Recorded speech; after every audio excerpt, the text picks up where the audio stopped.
सत्ता का चरित्र ऐसा हो गया है कि विपक्ष को रौंद डालो और मेरे सारे गुनाहों का साथ दो। ये आज है योगी आदित्यनाथ, कल तो कल नहीं हटेंगे, परसों तरसों हटना ही होता है, ये प्रकृति का चक्र है।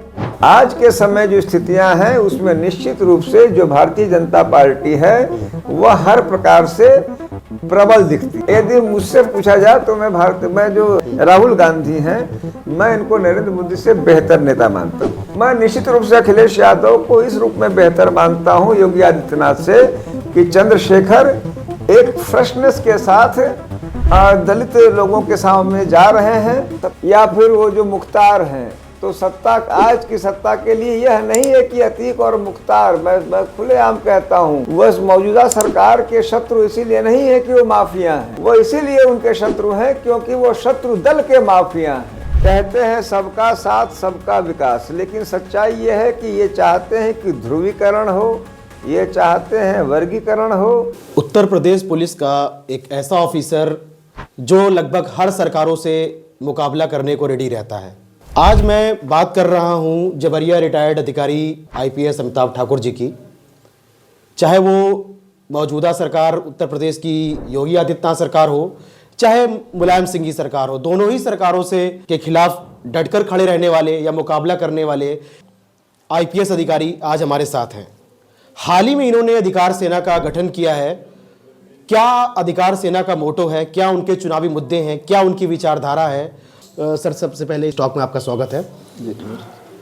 सर, जैसे पहला सवाल मेरा ये है कि आप चाहे मुलायम सिंह की सरकार हो, चाहे योगी जी की सरकार हो, आप दोनों ही सरकारों से सरकारों से अक्सर लड़ जाते हैं, भिड़ जाते हैं। क्या क्यों, क्या रीज़न क्या है? देखिए, जो मैं समझ पाया हूँ, और अब तो लंबा मैं समझता हूँ कि इन हालातों से गुजरने का एक लंबा अनुभव हो गया है। मैं अगर कहूँ कि मैं जितनी भी कोशिश करता हूँ कि मैं देखूँ कि मेरी क्या गलती रही, मैंने क्या गुनाह किया, तो उन लड़ाइयों में सिवाय इस बात के मुझे अपनी गलती नहीं दिख पाती, मुझे नहीं दिख पाती, दूसरा तो ज़रूर कोई ना कोई देख लेगा, कि मुझे सिर्फ यह लगता है कि जो सही है उसको मैं सही कह बैठता हूँ, सही कहता हूँ। और यह चीज़ें नागवार, सत्ता को ऐसा लगता है कि सत्ता को सच नागवार लगता है, और वही दिक्कत आ जाती है क्योंकि मेरी बातें उन्हें अच्छी नहीं लगती जो शासन में बैठे होते हैं। और यह बात मैं आज से नहीं देख रहा हूँ, मैं सन 92 बैच का पुलिस अफसर रहा, 98, 99 वगैरह में मैं जिलों में एसपी था, आज से करीब 25 साल पहले। तो उस समय भी जब जो सरकार होती थी, मुझे याद है सन 98 में मैं देवरिया में एसपी था, और उस समय भारतीय जनता पार्टी की सरकार थी। तो उस समय वहाँ पे समाजवादी पार्टी के और बहुजन समाज पार्टी के तमाम नेता मेरे पास आते थे। उसमें अब कुछ इस दुनिया में हैं, कुछ जैसे मोहन सिंह साहब अब नहीं रहे, तमाम नेता आते थे और कहते थे कि अरे साहब आप तो बहुत अच्छे हैं, जो विपक्ष वाले थे, और हमारी सरकार आएगी तो आपको हम फलां चीज़ करेंगे, फलां चीज़ करेंगे। भाजपा के कई नेता जो सत्ता पार्टी के थे, सूर्य प्रताप शाही थे, अभी भी मंत्री हैं वो, और तमाम लोग थे, नाराज हो जाते थे कि भाई आप जो है आप विपक्ष को बहुत तवज्जो दे रहे हैं, आप उनकी बातों को सुन रहे हैं, वगैरह वगैरह। तो ये जो फितरत थी कि जो सही हो उसकी तरफ रहने का प्रयास किया जाए। सत्ता के साथ एक दिक्कत ये हो गई है, और मुझे लगता है यह दिक्कत दिनानुदिन, प्रतिदिन, निरंतर बढ़ती दिख रही है कि सत्ता चाह रही है कि सब चीज़ें वो बिल्कुल ब्लैक होल की तरह खुद में ही संभाले। सारा अच्छा, सब कुछ, सारा रस, सारी मलाई, सारा सुख, सब सत्ता और सत्ता के चापलूसों, चाटुकारों को ही प्राप्त हो, और सत्ता से जो अलग है, सत्ता का जो विपक्षी है, विरोधी है, उसको पूरी तरह नस्त नाबूद कर दिया जाए। जैसे कि अतीक, जो अब स्वर्गीय अतीक हो गए, या फिर वो जो मुख्तार हैं, तो सत्ता, आज की सत्ता के लिए यह नहीं है कि अतीक और मुख्तार, मैं खुलेआम कहता हूँ, वह मौजूदा सरकार के शत्रु इसीलिए नहीं है कि वो माफिया हैं, वो इसीलिए उनके शत्रु हैं क्योंकि वो शत्रु दल के माफिया हैं। क्योंकि केवल अगर माफिया ही शत्रु होना होता तो बनारस में एक ऐसे सज्जन हैं जो पिछले निरंतर 30 वर्षों से जेल में थे और उनको ही इस सरकार ने बाहर निकाला। मतलब इस सरकार की यह स्थिति कि जो आदमी लगा किसी सरकार में नहीं निकला उसको इस भारतीय जनता पार्टी की सरकार ने निकाल के बाहर रख दिया और किसी को दुनिया से रुखसत करा दिया। अतीक को अतीक अच्छे आदमी नहीं थे, सामान्य अवधारणा है, वो दिवंगत है, स्वर्गीय है, वो अलग बात है, लेकिन आम धारणा है कि वह माफिया थे। लेकिन वाराणसी के जो शख्स हैं श्री ब्रजेश सिंह जी, उनके बारे में भी ऐसा कुछ नहीं है कि वो जो है मतलब जो जिनको निरंतर जेल में रहना पड़ा, जिनको निरंतर, जब मैं सेवा में आया हुआ और उससे शायद पहले से भी उत्तर प्रदेश के सबसे बड़े माफिया में ब्रजेश सिंह का नाम नंबर 1 पे था। आज मेरी जानकारी में ब्रजेश सिंह खुले हैं और मुख्तार चूंकि वह शत्रु दल के माफिया हैं अतः वो बंद हैं। तो यह जो कि एक मेरे साथ है उसको सब कुछ करने की आज़ादी है, जो मेरा विरोधी है उसे बर्बाद कर दिया जाए। यह उत्तर प्रदेश में जो प्रवृत्ति थी और जो निरंतर बढ़ती जा रही है। खुद अब जैसे ऐसा तो है ना, आज की तारीख में अखिलेश यादव युवा हैं, कल को हो सकता है सरकार बनावे, बहुत संभावना है भाई, अभी लंबी जिंदगी है। आज हैं योगी आदित्यनाथ, कल नहीं हटेंगे, परसों तरसों हटना ही होता है, ये प्रकृति का चक्र है। जब इंदिरा गांधी जैसी ताकतवर शख्सियत को हटना पड़ा और मैं समझता हूँ कि काफ़ी बुरी तरह हटना पड़ा, तो योगी आदित्यनाथ का भी वो समय आएगा। सर हो सकता है उस समय जब अखिलेश आवे तो आज से 2 कदम फिर आगे ही बढ़ जाएंगे। जब अखिलेश जो कुछ मॉडरेट थे, जब वह सोचेंगे कि भाई हमने तो इतना अत्याचार था। इस प्रकार की स्थितियों का आपका प्रश्न था कि आपका विरोध क्यों रहा, उसके लिए यह बैकग्राउंड आवश्यक है। बैकग्राउंड इसीलिए आवश्यक है कि उन स्थितियों में जब सत्ता का चरित्र ऐसा हो गया है कि विपक्ष को रौंद डालो और मेरे सारे गुनाहों का साथ दो, ये ट्विन ऑब्जेक्टिव जिसको कह सकते हैं, दोहरे इनकी नियामक है। पहला नियामक है कि हमें पूर्ण छूट दो, हमारे मर्डर को भी तुम वध मानो, हत्या को मेरे वध मानो, और दूसरे के छोटे से छोटे कृत्य को गुनाहे अजीम मानो। तो जो वध और गुनाहे अजीम के बीच में यदि आपने उंगली दिखा दिया तो सत्ता को यह नागवार लगता है। वह गुनाह चूंकि मैंने किए और बारंबार किए। सर अभी आपने कहा कि जो सत्ता है वो एक तरीके से विपक्ष को शून्यहीन बनाने की कोशिश कर रहा था, या कहीं ना कहीं जो सत्ता है पक्ष है वो उसमें तमाम कमियां थी, इसलिए आपने एक तरीके से विरोध किया, या जो आपको कमियां दिखी इसलिए आपने नया एक दिशा पकड़ा। लेकिन ये काम पुलिस की नौकरी में भी रह के हो सकता था, पहला सवाल। इसी से जुड़ा सवाल एक ये भी है कि आप IIT अलुमनस हैं, आप IIM से पढ़े हुए हैं, आप IPS अधिकारी थे, आज आप कहीं बढ़िया नौकरी कर रहे होते, किसी न किसी आप जिले में बढ़िया आप पद पे होते। तो ये संघर्ष का रास्ता चुनने से क्या लगता है कि आपको बदलाव कितना हो पाएगा?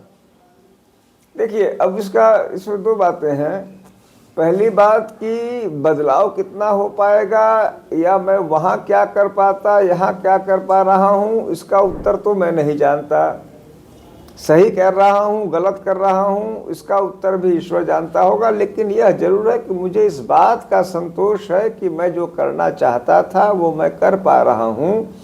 और जो घड़ी घड़ी तिल तिल माने सब, अगर जैसे उन सारे गुनाहों को अगर मैं शिरकत ही किए रहता और उसके बाद कुछ हासिल कर ले भी पाता, तो उससे मुझे अच्छा लगता है कि जो मैं कर रहा हूँ। और उससे भी ज़्यादा खुशी तब होती है जब मुझे कई बार आश्चर्य लगता है। मैं जो सेटिस्फैक्शन की बात आप कर रहे हैं, परसों मैं दिल्ली से लौट रहा था। जब मैं चारबाग स्टेशन पे उतरा तो हम लोगों ने एक ऑटो लिया, मैं था, मेरी वाइफ थी। तो मैं आज अब चूँकि जाड़े का मौसम है, मैं मंकी कैप लगाता हूँ और कोई मेरा चेहरा को इतना जाना पहचाना नहीं है। तो जो ऑटो वाले थे वो मुझे ले आए मेरे घर पे आए, उन्होंने मेरा नाम पढ़ा, उसके बाद जो है वो बिल्कुल नतमस्तक हो गए कि हुजूर मैं आपको पहचान नहीं पाया, और आप तो वह आदमी है जो सरकार से टक्कर लेते हैं और आप हम लोगों की शक्ति हैं। तो मैं समझता हूँ कि वह, और उसके बाद और मेरे लायक कुछ भी हो तो बताइए, और आपसे पैसे नहीं लूँगा, तो ये वह दुनिया भर के मैं करने लगा। तो वह मैं समझता हूँ कि जो मैंने उनको प्रेरणा दी या मेरे कृत्यों ने उनको प्रेरणा दी कि इस आदमी संघर्ष कर सकता है, सत्ता के सामने खड़ा हो सकता है, क्योंकि उसने ये तो था नहीं कि मेरी चापलूसी उसको कुछ करनी थी, मैं कोई उनका अफसर नहीं था, कुछ देने की स्थिति में नहीं थी, वह तो उल्टे अपना किराया छोड़ रहा था। तो कई जो ताकत मैंने उसको दी या उनको दी या उनके जैसे किसी ऐसे आदमी को दी जिनके साथ व्यवस्था गलत कर रहा है, और यही शब्द थे उनके कि आप वह व्यक्ति हैं जो व्यवस्था से टकराते हैं। जबकि मैंने उनको जानता था, न वह मुझे जानते थे, उन्होंने नाम पढ़ जानते थे और जानते थे कि यह शख्स इस काम में लगा हुआ है।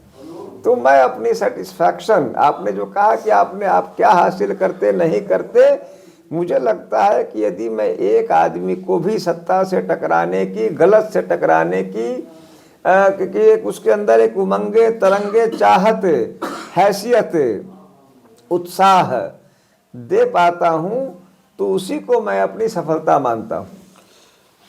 अभी अपने हाल में ही आपने अधिकार सेना पार्टी का गठन किया है, तो बतौर जो एक आम नागरिक है, उसका ये सवाल ये है कि वो ये जानना चाहता है कि अधिकार सेना की क्या विचारधारा है, आने वाले समय में आपकी क्या प्रमुख चुनावी मुद्दे होंगे, और आप क्या चीज़ों को लेकर समाजवादी पार्टी, बसपा, चंद्रशेखर आज़ाद, जो आज़ाद समाज पार्टी है, या बीजेपी से हट के आप किन मुद्दों को लेकर उतरेंगे, क्योंकि वो ऑलरेडी सत्ता में है और या ऑलरेडी विपक्ष में समाजवादी पार्टी है। तो कैसे आप अपनी पार्टी को आप एक तरीके से सस्टेन कर पाएंगे, या कैसे आप क्या आपके चुनावी मुद्दे होंगे जो जनता आपको वोट करे, या क्या मुद्दे रहेंगे आप? देखिए, मैं इसका उत्तर इस तरह दूंगा। मैं और पार्टियों से एक चीज़ तो हमारी पार्टी निश्चित रूप से अलग मैं मानता हूँ कि मुझे किसी के वोट की ज़रूरत नहीं है। यह सुनने में बुरा लगे, हम किसी से वोट मांगने नहीं जा रहे हैं। हम यह चाहते हैं कि जो हमसे एक्सपेक्टेड वर्क है हम वह कर पाए, हम उस लायक लगे, आप हमें वोट दें, न लगे बिल्कुल न दें। हमारे लिए लक्ष्य वोट नहीं है, हमारे लिए लक्ष्य है कि हम व्यवस्था को क्या दे सकते हैं। अब हम व्यवस्था को क्या देना चाहते हैं, दूसरा प्रश्न है। हम सिर्फ जो है दो बातों पे हमारी पार्टी खड़ी है। पहला है कि हम हर अन्याय, हर अत्याचार, हर भ्रष्टाचार का जो विरोध है वह हमारी पार्टी का मुख्य दायित्व हम मानते हैं, प्लैंक मानते हैं। उसमें कुछ सीमित संख्या में हम कर पावे, और जैसा मैंने अभी आपको बताया कि जिस प्रकार से हम उससे शक्ति पाके कहीं ना कहीं या ऊर्जा पाके, वह जो टेम्पो के ड्राइवर थे उनके अंदर उत्साह आया कि आप जो कहिए मैं करूंगा और मैं व्यवस्था से लड़ूंगा। तो ये लड़ने की ताकत लोगों के अंदर उत्साह आ सके, एक वो हमारी पार्टी करे, ये हमारा पहला उद्देश्य है। और दूसरा है जो हमने नाम रखा है पार्टी का, हमारी पार्टी ने अपना नाम कर्तव्य पार्टी ने रखा है, आज़ाद अधिकार सेना रखा है। कई लोग खास करके जो मैं कहता हूँ खाए कमाए लोग हैं, कहते हैं भाई कर्तव्य का आपने नाम नहीं लिया, अधिकार का नाम लिया। हमारा कहना है कि कर्तव्य सिखाने वाले तो लोग ही हैं जो पूरा समेटे हुए हैं, लपेटे हुए हैं, खाए हुए हैं। उनके तो लगता ही है कि दूसरा कर्तव्यशील बना रहे और वो अपना मलाई खाते रहे। हमारी पार्टी का कहना है कि आम नागरिक अपने अधिकारों को जाने, उनको यह बताने वाला कोई नहीं है इस समय कि तुम्हारे पास अधिकार हैं। उनको उनके कर्तव्य समझाने वाले सब हैं कि तुम्हारा यह कर्तव्य है, तुम्हारा वह कर्तव्य है। जैसे अभी मौजूदा जो केंद्र की सरकार है भारतीय जनता पार्टी, वह 24 घंटा की तुम झंडे के, राष्ट्र के भक्ति करो, राष्ट्र की भक्ति करो, वो तो ठीक है, धर्म की भक्ति करो, राष्ट्र की भक्ति करो और खुद हमारी भी भक्ति कर लो। उनका ये भी कहना है कि जब राष्ट्र और धर्म की भक्ति से बचा हुआ समय हो, हमारी व्यक्तिगत भक्ति करो। कर्तव्य तुम्हारे क्या हो, अपने कर्तव्य क्या हो, अधिकार क्या हो आम नागरिक के, उसके कौन कौन से अधिकार हैं उसके अधिकारों को कोई लेता है तो वो क्या कर सकता है, उसको अधिकार जरूरी है कि नहीं, अधिकार पे उसकी ताकत हो कि नहीं, अधिकारों के लिए लड़े या न लड़े, यह कहने के लिए हमारी पार्टी है। और हमारा चुनाव, हमारे कोई चुनावी मुद्दे नहीं है, चुनाव हमारा फोकस नहीं है। हमारा फोकस है पहला और अंतिम कि लोगों तक अधिकार की भावना जा पावे, अपने अधिकारों के प्रति जागरूक हो पावे, वह न्याय, वह अत्याचार और वह भ्रष्टाचार के विरोध के लिए स्वयं खड़ा हो सके और दूसरों को खड़ा कर सके। आगामी जो लोकसभा चुनाव है उसको लेकर क्या लड़ने की कुछ तैयारियां चल रही हैं? देखिए, चूंकि हम एक पॉलिटिकल पार्टी है, जाहिर सी बात है कि जो भी पॉलिटिकल एक्टिविटीज उसमें शिरकत करेंगे। जो चुनाव आने वाले हैं 2024 के, उनमें हम प्रतिभाग करेंगे।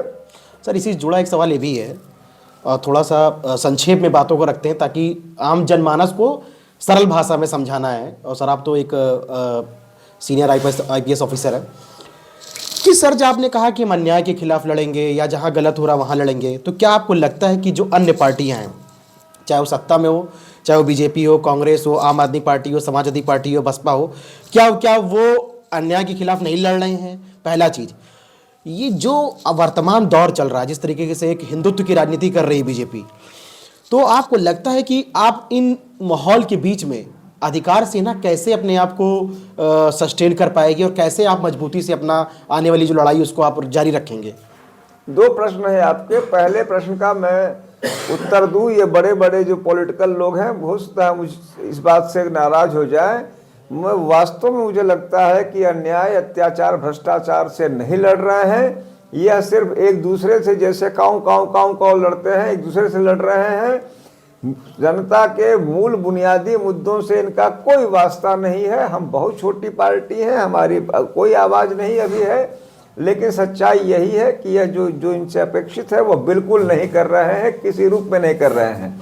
बरगलाने, ध्यान भटकाने में मास्टरी तो कर रहे हैं, लेकिन जो मौलिक समस्याएं हैं, कहीं अत्याचार, आपको यह जान के आश्चर्य होगा, हमारे तो गिनती में लोग हैं अभी हमारे साथ, हमारी पार्टी में हर जगह बहुत गिनती में साथी हैं, लेकिन कई कई जगह मैं गया हूं जहां भारी भ्रष्टाचार हुआ है या अन्याय हुआ है और ज्ञात हुआ है कि हम अकेली पार्टी है जो मौके तक पहुंचे हैं। वहीं समाजवादी पार्टी, प्रमुख विपक्षी पार्टी, हजारों लाखों कार्यकर्ता उनके पास है, वो बगल में नहीं झांकने जा रहे हैं।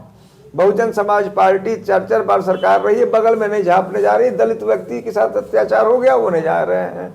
हमारी एक छोटी सी पार्टी है, अभी नई नवेली पार्टी, वो पहुंच जा रही है। तो यह तो हमें पूर्ण विश्वास हो गया है कि इन मुद्दों को लेके ज़्यादातर पार्टियां कंप्लीटली नॉन सीरियस हैं, पहली बात। दूसरी बात कि हिंदुत्व के मुद्दे पे या किसी भी मुद्दे पर हम कैसे सस्टेन करेंगे, हम सस्टेन करने में हमारा कोई इंटरेस्ट ही नहीं है।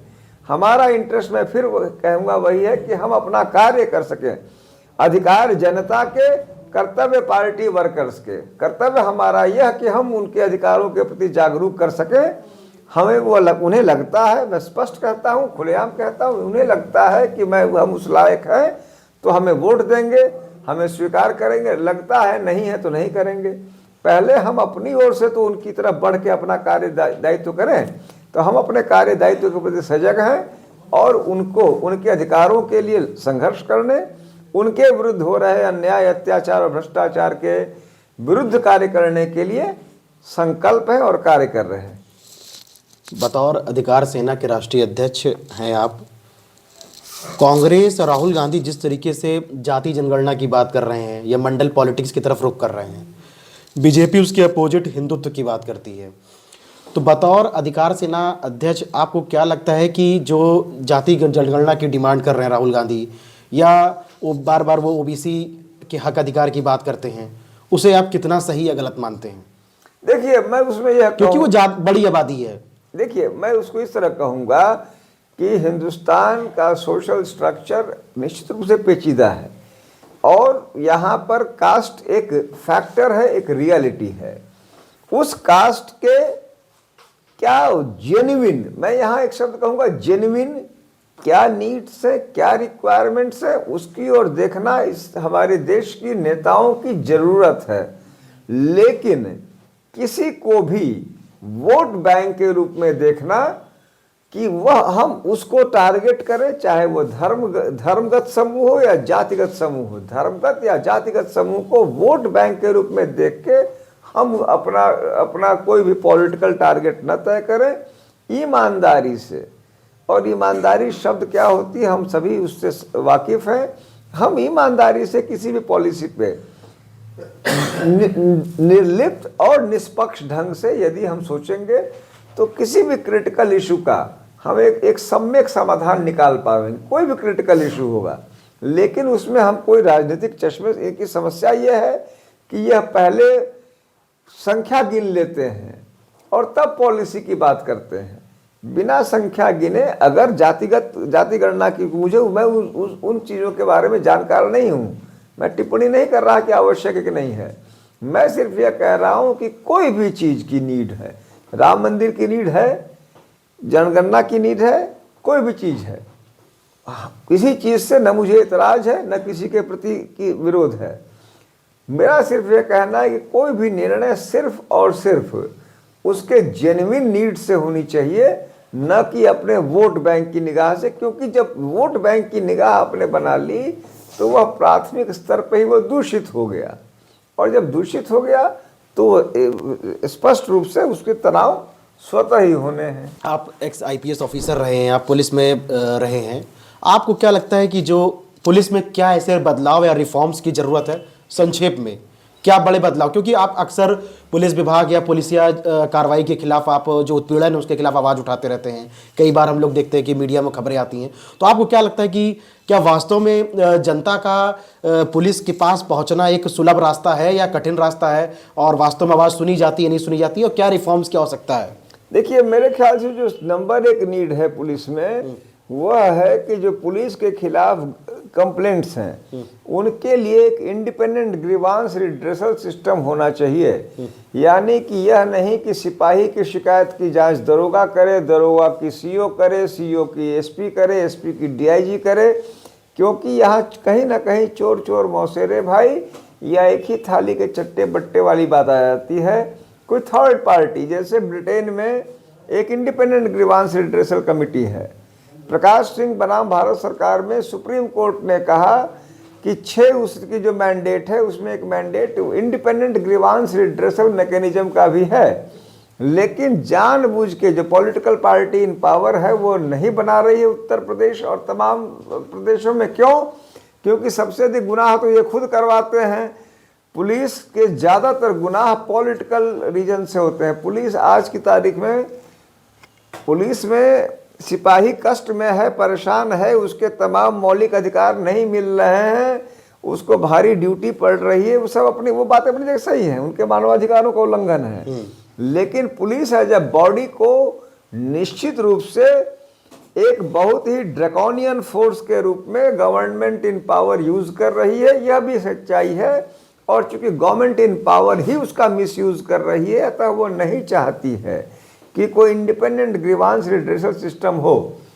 मुझे अमिताभ ठाकुर को 28 अगस्त 2021 को मेरे घर से तमाम अनियमितताएं करते हुए उठा के ले गई पुलिस। आज करीब 2.5 वर्ष हो गए, न जाने कितनी जगहों पे मैंने शिकायतें की।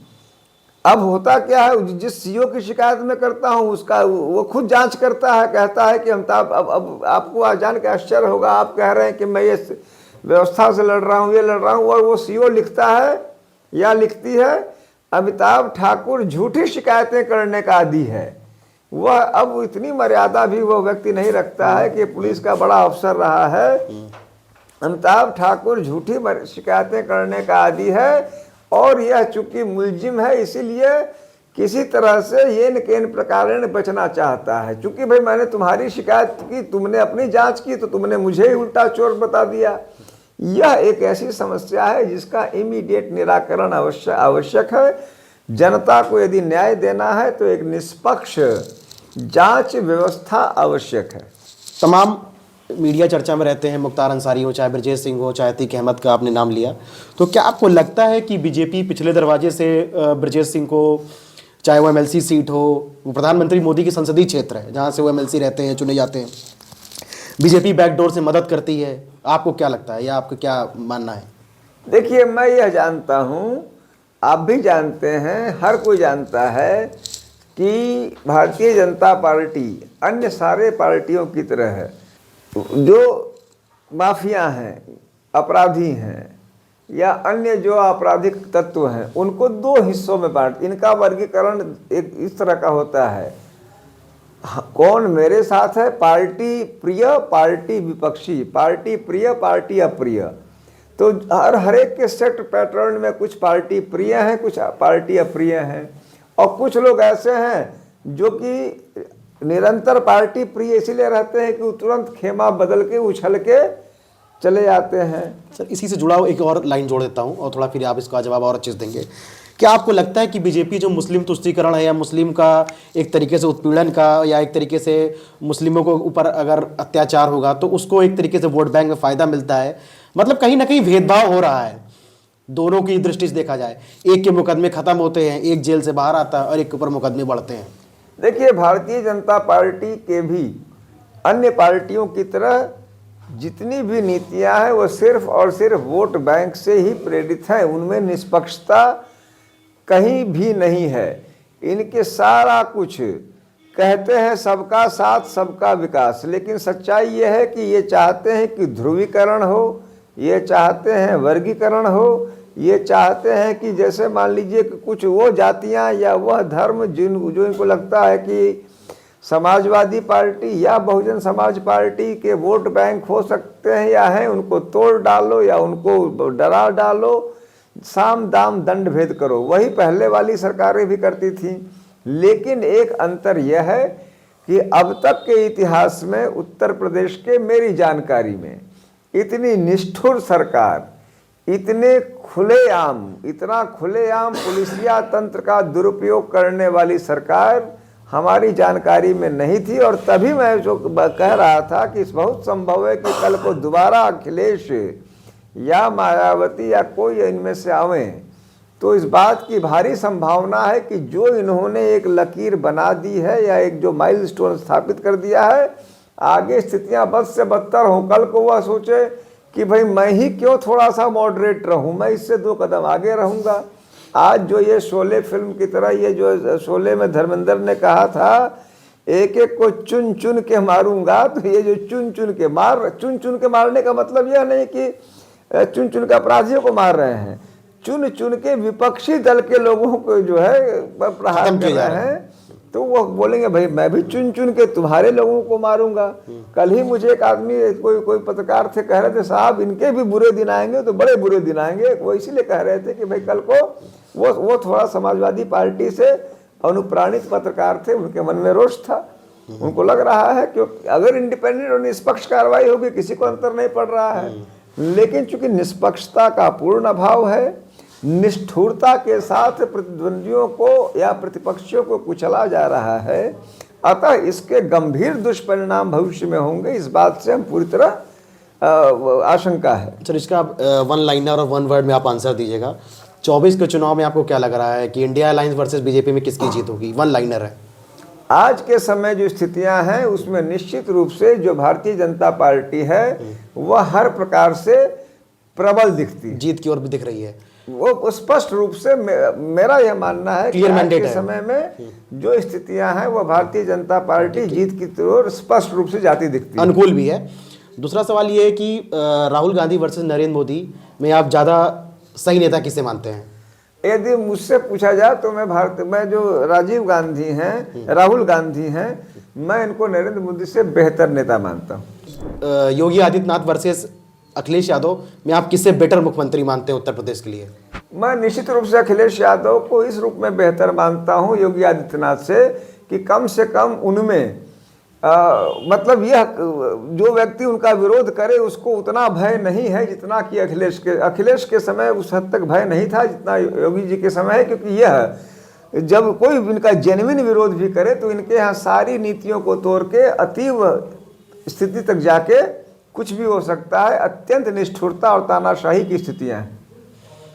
मायावती वर्सेस अगर एक युवा चेहरा देखा जाए चंद्रशेखर के रूप में, तो आपको क्या लगता है कि आने वाले समय में दलित पॉलिटिक्स या दलित वोट बैंक में कौन सेंधमारी ज़्यादा अच्छे तरीके से कर सकता है?